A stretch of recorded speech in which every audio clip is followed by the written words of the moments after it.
Hello दोस्तों, आप सभी का धारिन क्लासेस में स्वागत है।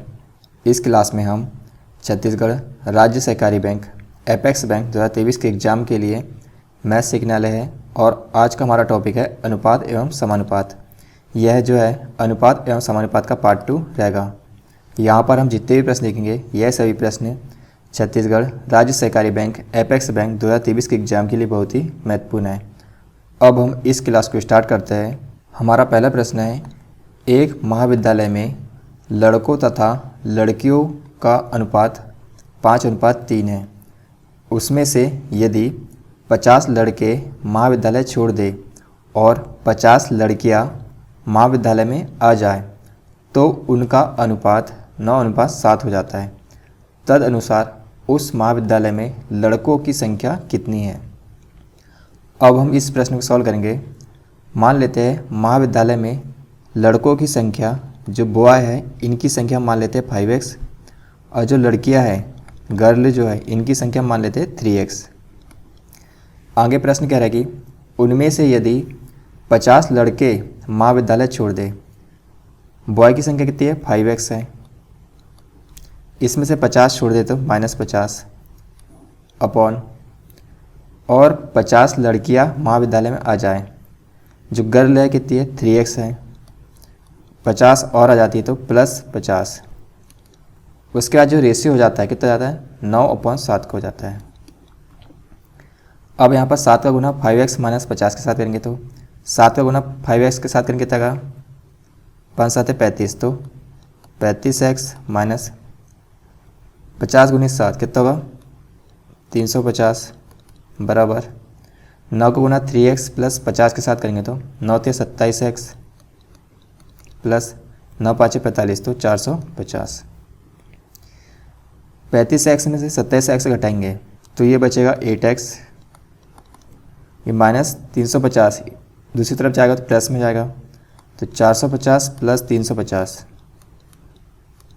तो 8x बराबर 0 0 4 और 4 8, तो 8 से काटेंगे ये 100 बार जाएगा, तो यहाँ पर जो x आ गया कितना आ गया 100 आ गया। अब x का मान यहाँ पर रखना है तो 5 × 100 500, बॉय की संख्या हो जाएगी 500। उसके बाद हम निकालते हैं गर्ल की संख्या, तो 3x में x का मान रखेंगे तो 3 × 100 कितना होगा 300 आएगी। तो बॉय की संख्या 500 और लड़कियों की संख्या है 300। हमें प्रश्न बताना है महाविद्यालय में लड़कों की संख्या तो कितनी है 500 है, तो हमारा आंसर आ गया इस प्रश्न का 500। तो ऑप्शन नंबर जो बी है इस प्रश्न का करेक्ट आंसर है। अब हम अगला प्रश्न देखेंगे, प्रश्न 2। प्रश्न 2 क्या है, 3 धनात्मक संख्याओं में पहली तथा दूसरी का अनुपात 8:9 है तथा दूसरी एवं तीसरी का अनुपात 3:4 है। उनमें पहली तथा तीसरी का गुणनफल 2400 है। तदनुसार उन तीनों संख्याओं का योग कितना है। अब हम इस प्रश्न को सॉल्व करते हैं। यहाँ पर 3 संख्या है, हम मान लेते A, B और C। तो पहली तथा दूसरी का अनुपात कितना है 8:9 है, तो A/B ये हो जाएगा 8:9। उसके बाद कह रहा है कि दूसरी एवं तीसरी का अनुपात 3:4 है, तो ये आएगा 3:4। यहाँ पर इसके बाजू में 9 है तो यहाँ पर 9 लिख देंगे, इसके बाजू में 3 है तो यहाँ पर 3 लिख देंगे। 8 का गुना 3 के साथ करेंगे कितना का 8 × 3 = 24, 9 × 3 = 27, 9 × 4 = 36। क्या यह संख्या किससे कट रहा है 3 से कट रहा है, तो 3 × 8 = 24, 3 × 9 = 27, 3 से आ गया 12 बार। तो यहाँ पर पहली दूसरी और तीसरी तीनों संख्या का रेशियो कितना आ गया 8:9:12 आ गया। हम मान लेते हैं कि तीनों संख्याएं 8x 9x और 12x है। प्रश्न में बताया है पहली तथा तीसरी का गुणनफल 2400 है, मतलब कि 8x × 12x बराबर जाएगा 2400। तो यहाँ पर लिखेंगे 8x × 12x बराबर 2400। 8 से काटेंगे 8 दिया 24 तो 300। 12 से काटेंगे, 12 दूनी 24 बचा 6, 12 पंचे 60। x और x स्क्वायर बराबर 25, तो x आ गया 5।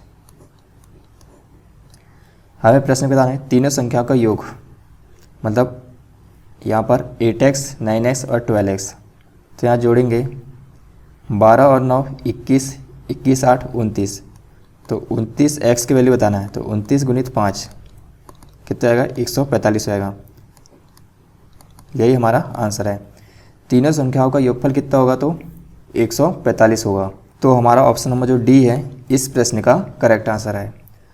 अब हम अगला प्रश्न देखेंगे, प्रश्न 3। प्रश्न 3 क्या है, 7,500 रुपये को ए, बी और सी में इस प्रकार बांटिए कि ए और बी के भागों का अनुपात 5:2 हो तथा बी और सी के भागों का अनुपात 7:13 हो। बी को कितनी राशि प्राप्त होगी यह हमें बताना है। हमें यहाँ पर 7,500 रुपये को ए, बी और सी में बांटना है। ए, बी और सी में बांटना है, तो इसके लिए हमें इन सभी का रेशियो पता होना चाहिए। तो ए रेशियो, बी रेशियो, सी सबसे पहले हम निकालेंगे। तो ए रेशियो बी कितना दिया है, 5:2 दिया है, तो यहाँ पर लिखेंगे 5:2। बी रेशियो सी कितना दिया है, 7:13, तो यहाँ पर लिखेंगे 7:13। यहाँ पर भी एक जगह खाली है और यहाँ पर भी एक जगह खाली है। इसके बाजू में क्या 2 है, तो यहाँ पर 2 लिखेंगे। इसके बाजू में 7 है, तो यहाँ पर 7 लिखेंगे। 5 का गुना 7 के साथ करें, 5 7 35। 2 का गुना 7 के साथ करें कितना है, 2 7 14। 2 का गुना 13 के साथ करें कितना आएगा, 13 दूनी 26। तो यहाँ पर इन सभी को हम जोड़ेंगे, 6 और 4 10, 10 5 15, 15 का 5 बचा 1, 1 और 2 3 और 1 4, 4 और 3 7। तो 75 की वैल्यू 7,500 के बराबर है। 75 यूनिट की वैल्यू 7,500 रुपये के बराबर है। तो 75 से ये एक बार जाएगा और 2 शून्य, तो 1 यूनिट की वैल्यू आ गई 100। हमें प्रश्न बताना है बी को कितनी राशि मिली, मतलब यहाँ 14 यूनिट का मान बताना है। तो ए, बी और सी कितना है, 35, 14 और 26 है। तो बी का बताना है, तो बी का मान है 14 यूनिट की वैल्यू बताना है। तो 14 गुणित 100 कितना आएगा, 1400। तो बी को कितनी राशि मिलेगी, 1400 रुपये मिलेगी। तो हमारा आंसर आ गया इस प्रश्न का 1400 रुपये। तो ऑप्शन नंबर जो डी है इस प्रश्न का करेक्ट आंसर है। अब हम अगला प्रश्न देखेंगे, प्रश्न 4। प्रश्न 4 क्या है, किसी बक्से में 180 रुपये, 1, 50 पैसे और 25 पैसे के सिक्कों के रूप में रखे हुए हैं, जिनका अनुपात 2:3:4 है। 50 पैसे वाले सिक्कों की संख्या कितनी है यह हमें बताना है। अब हम इस प्रश्न को सॉल्व करेंगे। यहाँ पर जो 180 रुपये है, यह जो 180 रुपये है इसे 1 रुपये, 50 पैसे और 25 पैसे के रूप में रखा है।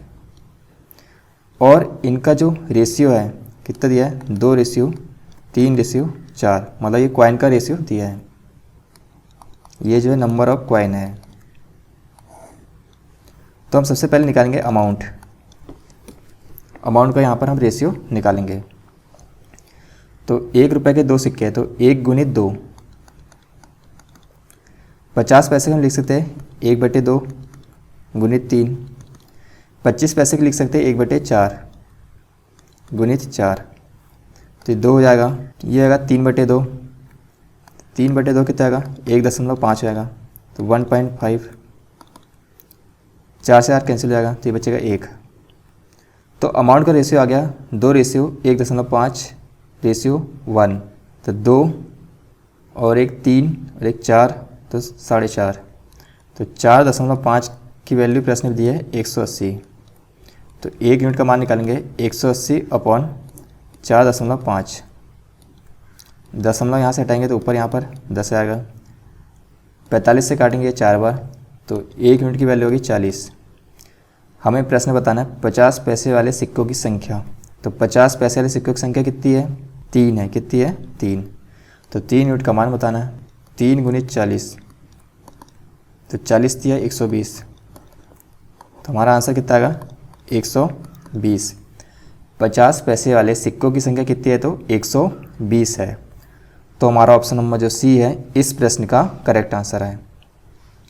अब हम अगला प्रश्न देखेंगे, प्रश्न 5। प्रश्न 5 क्या है, यदि ए, बी और सी की वार्षिक आय 1:3:7 के अनुपात में है और ए तथा सी की कुल वार्षिक आय 8 लाख रुपए है, तो बी का मासिक वेतन कितना है, यह हमें बताना है। अब हम इस प्रश्न को सॉल्व करते हैं। यहाँ पर ए, बी और सी इनका हमें रेशियो दिया है 1:3:7 के रूप में। इसमें ए तथा सी की कुल वार्षिक आय 8 लाख रुपए है। यहाँ पर रेशियो में कितनी है, 1 और 7 है, तो 1 और 7 8, तो 8 यूनिट की वैल्यू प्रश्न में दी है 8 लाख रुपए के बराबर। 8 से काटें तो 8 × 8, तो 1 यूनिट की वैल्यू आएगी 1 लाख रुपए। हमें प्रश्न बताना है बी का मासिक वेतन, तो बी की कुल वार्षिक आय कितनी आएगी, 3 यूनिट है, तो 3 गुणित 1 लाख। ये तो वार्षिक में आ गई। प्रश्न पूछा मासिक वेतन, तो एक साल में 12 महीने होते हैं, इसलिए 3 गुणित 1 लाख अपॉन 12 से वहाँ पर हम भाग दे देंगे। 3 से काटेंगे 4 बार, तो 4 से आगे 25 बार और 3 शून्य, तो ये हो जाएगा 25,000। तो बी का मासिक वेतन कितना है, 25,000 रुपये। हमारा आंसर है इस प्रश्न का 25,000 रुपये। तो ऑप्शन नंबर जो सी है इस प्रश्न का करेक्ट आंसर है। तो यह था हमारा अनुपात एवं समानुपात का पार्ट 2। यहाँ पर हमने जितने भी प्रश्न देखे यह सभी प्रश्न छत्तीसगढ़ राज्य सहकारी बैंक एपेक्स बैंक 2023 के एग्जाम के लिए बहुत ही महत्वपूर्ण है। यदि यह क्लास आपको पसंद आए तो इस चैनल को सब्सक्राइब करें।